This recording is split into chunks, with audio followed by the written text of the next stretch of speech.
Class 12 student ध्यान देंगे। मैं आपको सेक्सुअल रिप्रोडक्शन के बारे में बहुत पहले वीडियो भेज चुका हूँ। कुछ टॉपिक्स जो इसमें बची हुई हैं इसके बारे में आज देखिए।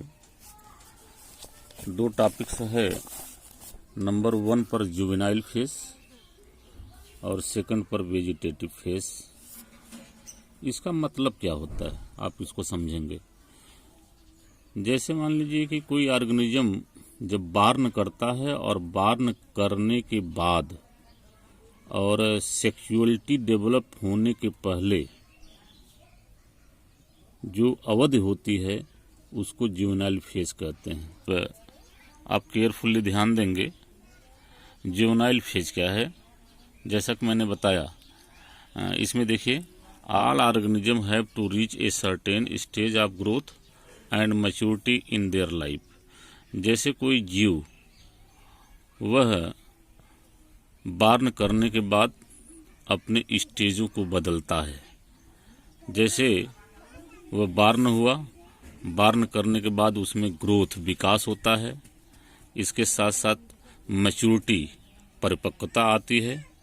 तो उसके लाइफ में कुछ न कुछ परिवर्तन होते रहते हैं। Before they can reproduce sexually, that period of growth is called juvenile phase. मान लीजिए कि वो ऑर्गेनिज्म बार्न किया, बार्न करने के बाद उसका जो सेक्सुअल पीरियड आता है उसके पहले का जो समय होता है उसको जुवेनाइल फेज कहते हैं। फिर से देखिए कि जैसे कोई ऑर्गेनिज्म बार्न किया और बार्न करने से लेकर के सेक्सुअल पीरियड के बीच में जो समय होता है उसको क्या बोलते हैं, जुवेनाइल फेज बोलते हैं। It is also known as the vegetative phase. इसको वेजिटेटिव फेज भी कहते हैं। The end of the juvenile vegetative phase which marks the beginning of the reproductive phase. अब इसके बाद जब इसका एंड होता है, बार्न करने से लेकर के और सेक्सुअल रिप्रोडक्शन के पहले के फेज को जुवेनाइल कहते हैं, और इसके बाद का पीरियड जो होता है उसको कहते हैं reproductive phase. Can be seen easily in the higher plants when they come to flower. जैसे आप समझ सकते हैं उसको कि कोई प्लांट ही होता है, चाहे वह एनुअल है, चाहे बाई एनुअल होता है, चाहे पेरेनियल होता है। तो सपोज दैट हम हर्बेसियस प्लांट को लेते हैं। जैसे सरसों का आप प्लांट ले लीजिए, तो सरसों का जो सीड होता है वो जर्मिनेट करता है, और जर्मिनेट करने के बाद उसमें रेडिकल और प्लीमूल डेवलप होते हैं। रेडिकल प्लीमूल डेवलप करने के बाद रेडिकल से रूट का विकास होता है, प्लीमूल से सूट का विकास होता है, सूट में लीव्स ब्रांचेज आती हैं, उसमें कलियां आती हैं। जब तक फ्लावर नहीं आ जाता है, फ्लावर तो उसका सेक्सुअल पीरियड हो गया, यानी फ्लावर आने के पहले जो इसमें डेवलपमेंट हो रहा है उसको कहते हैं जुवेनाइल फेज। अब जब इसका फ्लावर आ जाता है तो फ्लावर आने के बाद इसका सेक्सुअल पीरियड होता है, तो इसको कहते हैं sexual period. How long does it take for marigold, rice, wheat, coconut, mango plant to come to flower. अब इसमें ये देखना है आपको कि ये कितना लंबा समय लेते हैं। जैसे हम हर्बेसियस की बात करते हैं तो वो 1 साल के अंदर ही अपनी पूरी जीवन लीला समाप्त कर देते हैं। कुछ बाइएनुअल होते हैं, जैसे उनकी अवधि 2 साल होती है। लेकिन कुछ प्लांट आप देखते होंगे, पेड़ पौधे देखते होंगे जो पेरेनियल माने जाते हैं। जैसे मैंगो का लेते हैं तो मैंगो में हम ये देखते हैं कि इसके लिए यानी ज़्यादा समय, फ्लावरिंग आने में ज़्यादा समय लगता है, और इसका सीजनल हो जाता है। हर वर्ष इसमें जो है फ्लावर आते हैं, वो भी एक निश्चित समय के बाद। In some plants where flowering occurs more than once, what would you call the their flowering period. अब कुछ प्लांटों में आप देखें कि जैसे उसमें एक बार से ज़्यादा जो है फ्लावर डेवलप होते हैं। अब वही पूछ रहा है कि क्या जो है ऐसे प्लांट्स जिसमें एक से ज़्यादा बार फ्लावर आते हैं वो जो है फ्लावरिंग पीरियड होता है जुवेनाइल और मैच्योर, वो जुवेनाइल होता है या mature.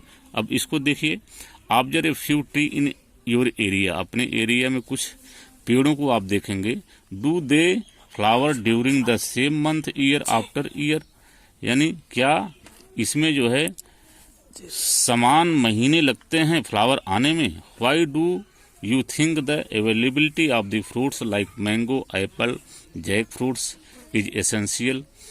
Are there some plants are flower throughout the year and some other that show seasonal flowering? अच्छा, कुछ प्लांट्स में पूरे साल भर यानी उसमें जो है फ्लावर लगते हैं, और कुछ प्लांट्स ऐसे होते हैं यानी फ्लावर लगने के बाद वो समाप्त भी हो जाते हैं, फिर दूसरे सीजन में वो फ्लावर उसमें आता है। Plant the annual and biennial types so clear out vegetative, reproductive और सीनेसेंट फेज। अब यहाँ पर 3 फेज आ रहा है। जैसे एक वेजिटेटिव होता है जिसको आप जुवेनाइल कहते हो, रिप्रोडक्टिव होता है जिसको आप सेक्सुअल पीरियड कहते हो, senescent phase. But in the perennial species it is very difficult to clarify define this phase. लेकिन पेरेनियल में यह डिफाइन करना कठिन हो जाता है।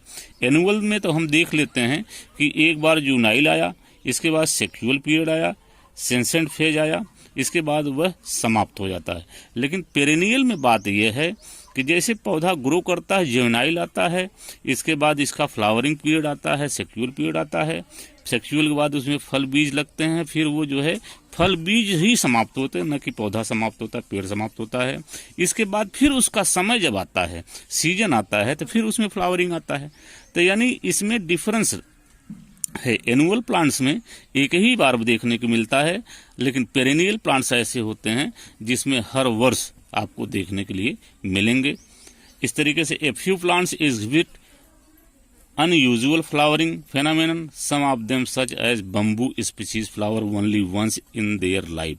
हाँ, एक ये है कि बम्बू स्पीसीज में उसके जीवन भर में केवल एक ही बार फ्लावर आता है, जबकि वो पेरेनियल है, जनरली आफ्टर 50 to 100 ईयर, यानी यहाँ तक कि इसमें 50 से लेकर के 100 वर्ष लग जाते हैं।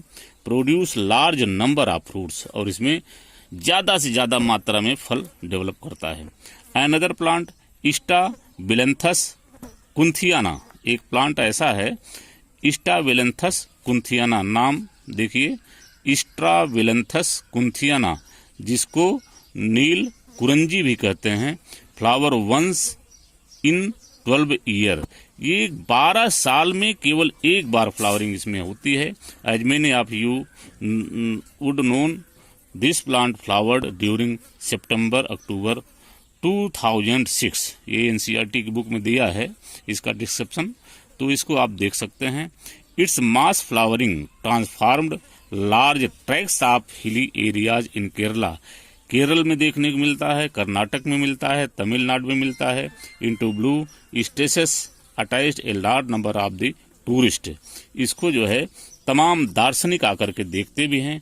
In animal the juvenile phase is followed by morphological and physiological changes prior to active reproductive behaviour. Animal में भी चेंजेज होते हैं, जैसे मार्फोलॉजी का मतलब होता है उसका जो है जैसे बाह्य आकार का मतलब कि external structure of the body that is known as the morphology. तो मार्फोलॉजिकली वो चेंज होते रहते हैं, और यानी जैसे उसमें उनके शरीर में वृद्धि और विकास होता है, तो मार्फोलॉजी उनकी चेंज होती रहती है, और बाद में चल करके वो रिप्रोडक्शन के लिए एक्टिव हो जाते हैं। The reproductive phase is also of variable duration in different organism. ध्यान देंगे आप कि जैसे मैंने जो जुवेनाइल फेज के बारे में डिस्कशन किया है, वेजिटेटिव फेज के बारे में, तो उसको आप जरूर राइट करिए, और राइट करने के साथ साथ इसके एग्जाम्पल भी लिखिए। और कुछ जो है एनुअल प्लांट्स, कुछ जो है बाई एनुअल प्लांट, कुछ पेरेनियल प्लांट का एग्जाम्पल देते हुए आप इसको राइट कर डालिए, उसके साथ साथ आप ग्रुप में सेंड भी करिए।